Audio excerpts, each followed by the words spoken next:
Okay, so for this layout, we're going to be needing some squares, 2¼ inches in size, and we're going to be needing 26 of them. So let's cut some paper. It's actually going to take a whole sheet and then a little bit of scrap. So I'm going to line when I do lots of cutting, I'm going to go to my 2¼ inch line. And a lot of times if I'm repeating a cut at the same spot, I usually mark it with a little bit of washi tape, so it reminds me where to line things up. Sometimes I mess up and I do the 2" instead. So 2¼ here we go.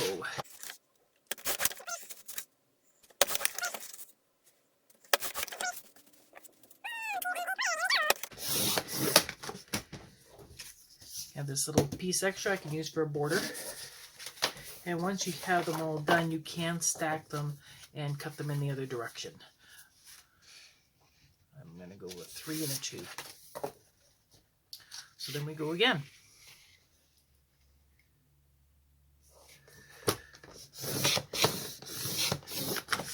2¼ I'm using a light cardstock rather than paper, so stacking paper will be a little bit easier. 2¼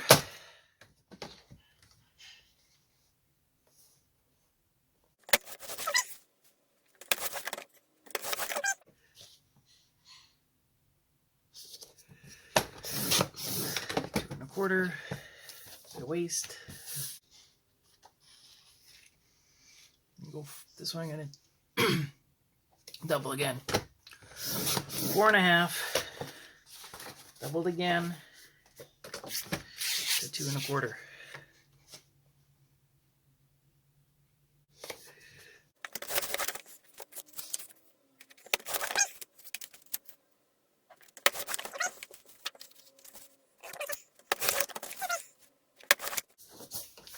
Okay, so the next step we're going to do once all our trimming is done is we're going to take our squares and we're going to take our corner rounder and we're going to corner around the opposite 2 corners on our sheet.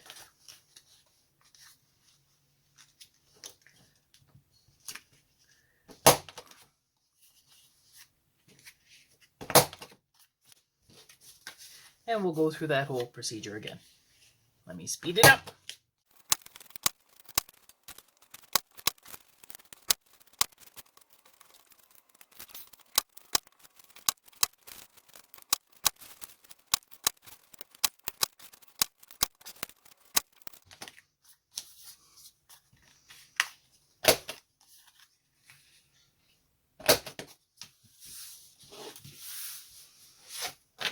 There we are. We're now ready to build our template. All our pieces are now cut. It's time to lay out our double page spread. What I like to do for this one is I'll start by my first diagonal pieces, and I'm going to do that by adding some repositional tape runner just to the center of these to hold them in place while I work.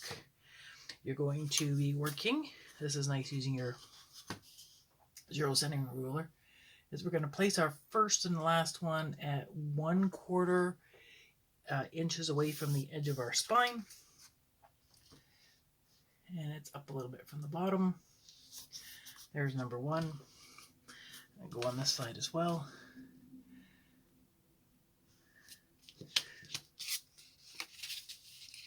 One 1/4 inch and a bit from the bottom.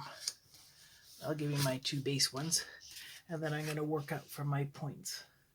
So I'm going to work my way diagonally across the page to the other point. With the repositional tape, I can adjust as I require. And this one's going here.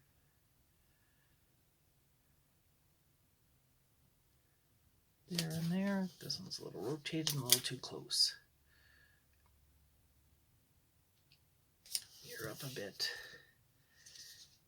And you're up just a smidgen. Your eye is accurate to 1/16 of an inch, so you've got it pretty well down. And now we can build our other pieces from there. So that now we're going to add my light pieces to finish my square. Oh, this is going to be so pretty.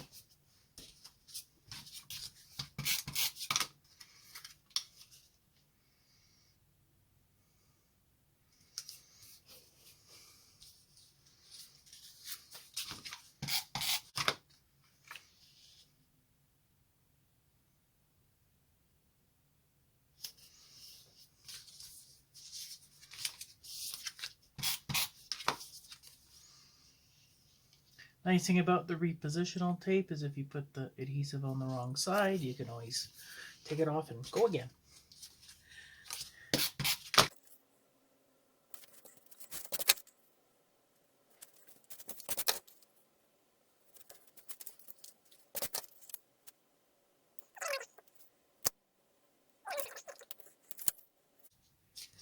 That line there and that line here.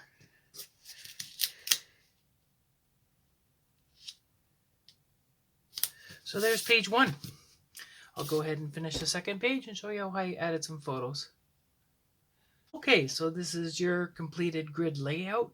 Of course, you can use any color paper you want for what you're doing. Next thing would be to lay out photos, and there's lots of options there as well. Actually, looking at this, I think I'm going to switch my layout around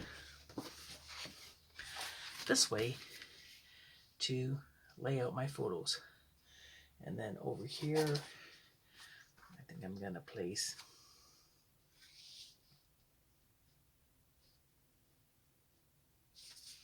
you guys here and you guys here. And this is going to be my parking patrol. And to complement my grids, I'm going to turn around these two to match that. And I'm going to leave this one pointy and turn around this one to match this photo. And from that excess strip I cut out when I was cutting my mats, corner around 2 corners there, and I can put my crosswalk patrol title on that one page. For this page, I'm going to put my teacher here. You're going here as my feature photo for the page. And you guys can go here. Give me some journaling space, some embellishment space. And this is at Weaselhead Park. So we're gonna cut these bits down, corner around in my 2 opposite pieces. Now the Weaselhead Park. I'll go on there for my titles. So I'll finish everything up during our official crop time on Saturday. But there you go, a basic layout using a quilted pattern.